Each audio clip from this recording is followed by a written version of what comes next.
Christ the lord. ఈరోజు దేవుడు మనకిచ్చినటువంటి వాగ్దానం ఏంటంటే కీర్తనల గ్రంథము 116వ కీర్తన 7వ వచనం. నా ప్రాణమా, యెహోవా నీకు క్షేమము విస్తరింపజేసి ఉన్నాడు. ఆమేన్. ఇప్పుడున్నటువంటి పరిస్థితుల్లో మనిషికి క్షేమం అనేది కరువైపోయింది. ఎప్పుడు ఏం జరుగుతుందో తెలియట్లా, ఎప్పుడు ఎలాంటి ప్రమాదము ఏర్పడుతుందో తెలియట్లా, ఎప్పుడు ఎటువంటి ప్రతికూల పరిస్థితులు ఏర్పడుతూ ఉన్నాయో తెలియట్లా. ఇంటిలో నుంచి బయటికి వెళ్ళిన వ్యక్తి క్షేమంగా మళ్ళీ ఇంటికి వస్తాడనే గ్యారంటీ లేకుండా పోతుంది. చిన్న పెద్ద ఏమీ తేడా లేకుండా అకస్మాత్తుగా మరణాలు సంభవిస్తూ ఉన్నాయి. ఇక్కడ క్షేమం లేదు, ఇంకొక ప్రాంతానికి వెళ్దాం, అక్కడ స్థిరపడదాం, అక్కడ క్షేమంగా ఉందాం అనుకొని అక్కడికి వెళితే అక్కడ క్షేమం దొరకట్లా. ఆ ప్రాంతం వదిలేసి మళ్ళీ ఇంకొక ప్రాంతానికి వెళ్తూ ఉన్నాం, అక్కడికి వెళితే క్షేమంగా ఉంటాం అనుకుంటూ ఉన్నాం, కానీ అక్కడ క్షేమం దొరకట్లా. ఏదో ఒక భయము, ఏదో ఒక ప్రమాదము, ఏదో ఒక విధంగా ప్రాణానికి హాని కలుగుతూ ఉంది.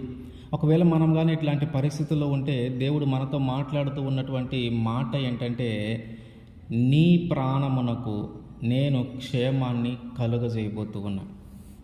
ఆయన మనకి క్షేమాన్ని ఇవ్వబోతూ ఉన్నాడు. ఆయన మాట తప్పని దేవుడు కనుక ఆయన ఇచ్చిన వాగ్దానమును ఆయన ఖచ్చితంగా నెరవేరుస్తాడు. దావీదు గారి జీవితంలో కూడా ఇటువంటి పరిస్థితి ఒకటి అనుభవించి ఉన్నాడు. సౌలు నుంచి తప్పించుకోవడానికి ఒక ప్రాంతం నుంచి ఇంకొక ప్రాంతానికి, ఒక ప్రాంతం నుంచి ఇంకొక ప్రాంతానికి వెళ్తూ ఉన్నాడు. ఎక్కడ క్షేమం దొరకట్లా. ఇక్కడ క్షేమంగా ఉంటాను, ఇక్కడికి సౌలు రాడు అనుకుని అక్కడ నివసిస్తూ ఉంటే సౌలు తెలుసుకొని మళ్ళీ అక్కడికి వస్తూ ఉన్నాడు. అయ్యో ఇక్కడ క్షేమం లేదు, మరణం వచ్చింది అని ఇక్కడి నుంచి మళ్ళీ ఇంకొక ప్రాంతానికి వెళితే అక్కడ క్షేమంగా ఉంటాను అనుకుంటూ ఉన్నాడు. కానీ అక్కడికి కూడా మళ్ళీ సౌలు వస్తూ ఉన్నాడు, సైనికులు పంపిస్తూ ఉన్నాడు. మళ్ళీ ఆ ప్రాంతం నుంచి ఇంకొక ప్రాంతానికి వెళితే అక్కడ క్షేమంగా ఉంటాను అనుకుంటే అక్కడికి కూడా మళ్ళీ సైనికులు వస్తూ ఉన్నారు, సౌలు వస్తూ ఉన్నాడు. ఇంకా విసిగిపోయి అప్పటికే రామాలోని నాయోతు దగ్గర ఉన్నప్పుడు సౌలు అక్కడికి రావటము, ఆ భయం ఏర్పడటము దావీదుకి. ఇక లాభం లేదని చెప్పి యోనాతాను దగ్గరికి వెళ్ళి మాట్లాడదామని చెప్పి యోనాతాను దగ్గరకు వచ్చాడు. యోనాతాను దగ్గరకు వచ్చి ఆయన మాట్లాడుతున్న మాట ఏంటంటే, అసలు నేను చేసిన తప్పేంటి, నేను చేసిన పాపం ఏంటి, మీ నాన్న నన్ను ఎందుకు చంపాలనుకుంటూ ఉన్నాడు, మీ నాన్న నా ప్రాణం తీయటానికి నా వెంట పడుతూ ఉన్నాడేంటి, నాకు క్షేమమే లేదు, ఎక్కడికి వెళ్ళినా అక్కడికి వస్తూ ఉన్నాడు, నేను ఎలా బ్రతకాలి అని యోనాతాన్ని అడుగుతూ ఉన్నాడు. యోనాతాను అంటూ ఉన్నాడు, మా నాన్న నేను ఎందుకు చంపాలనుకుంటాడు, ఒకవేళ మా నాన్న చంపాలనుకుంటే నాకు చెప్పేవాడు కదా, ఎందుకంటే చిన్న పనైనా పెద్ద పనైనా నాకు చెప్పేవాడు, ఇట్లా చేయాలని నాకు చెప్పేవాడు, నాకు చెప్పలేదు కాబట్టి ఆయన నేను చంపాలని అనుకోవటం లేదు అని యోనాతాను అంటూ ఉన్నాడు. దావీదు అంటూ ఉన్నాడు, కాదు, నువ్వు నాకు అనుకూలంగా ఉంటావు కదా, నువ్వు నాకు కొంచెం స్నేహంగా ఉంటావు కదా, మన ఇద్దరి స్నేహం గురించి మీ తండ్రికి తెలుసు, అందుకని నన్ను చంపాలి అనే ఒక ఆలోచనను నీకు చెప్పకుండా చేస్తూ ఉన్నాడు. ఒకవేళ నీకు చెప్తే నన్ను కాపాడతావేమో అనుకుంటూ ఉన్నాడేమో, అందుకని నీకు చెప్పట్లేదు. నిజంగా నీకు తెలియట్లేదు నా పరిస్థితి ఏంటంటే, నా ముందు మరణమే ఉంది, నా ముందు ఇంకా మరణం అనేది నాకు ఒక అడుగు దూరంలో ఉంది. నా పరిస్థితి అంత భయంకరంగా ఉంది, ఎటు వెళ్ళినా భయం కలుగుతూ ఉంది, ఎటు వెళ్ళినా మీ నాన్న వస్తూ ఉన్నాడు, సైనికులను పంపిస్తూ ఉన్నాడు, ఎక్కడ ఎవరి చేతిలో చిక్కుతానో తెలియక భయపడిపోతూ ఉన్నాను అని చెప్తా ఉన్నాడు దావీదు గారు. సరే, ఇట్లా అయితే నేను ఏం చేయమంటావు, నీకోసం నేను ఏం చేయాలి అని యోనాతాను అంటూ ఉంటే, అసలు మీ నాన్న ఉద్దేశం ఏందో కనుక్కో అని దావీదు గారు మాట్లాడుతూ ఉన్నాడు. సరే, మా నాన్న ఉద్దేశం ఏంటో కనుక్కొని, ఒకవేళ మా నాన్న కానీ నీకు కీడు చేయాలని చూస్తే నిన్ను క్షేమంగా ఉంచే బాధ్యత నాది అన్న. ఆ క్షేమము లేకనే ఒక ప్రదేశం నుంచి ఇంకొక ప్రదేశానికి, ఒక ప్రాంతము నుంచి ఇంకొక ప్రాంతానికి ఆయన వెళుతూ ఉన్నాడు. కానీ ఎక్కడికి వెళ్ళినా సౌలు వదిలేలాగలేడు, ఏదో ఒకటి చేయాల్సిందే అని.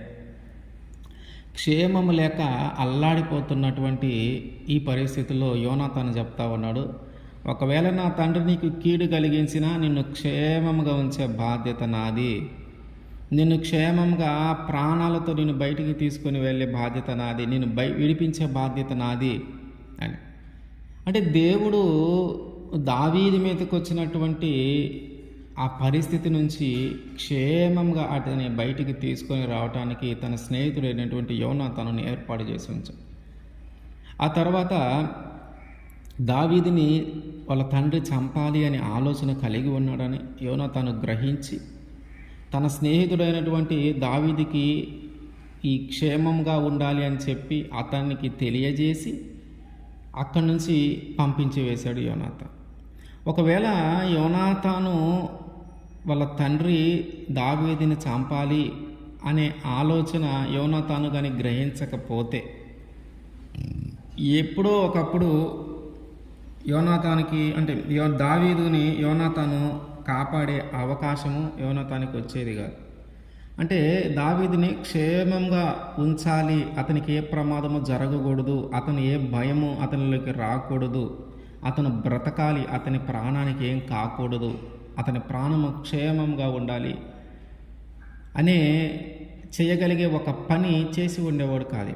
ఆ విషయము యోనాతానికి అర్థమైంది కాబట్టి ఇప్పుడు దావీదుకి క్షేమాన్ని ఇవ్వడానికి ఆయన ముందుకు వచ్చాడు.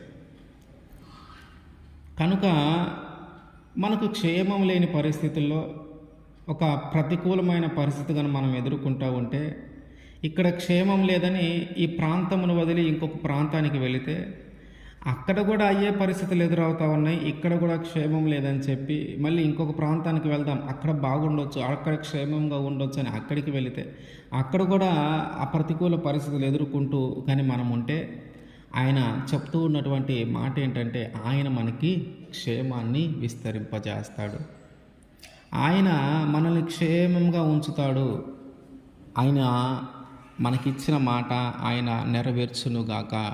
ఆమేన్.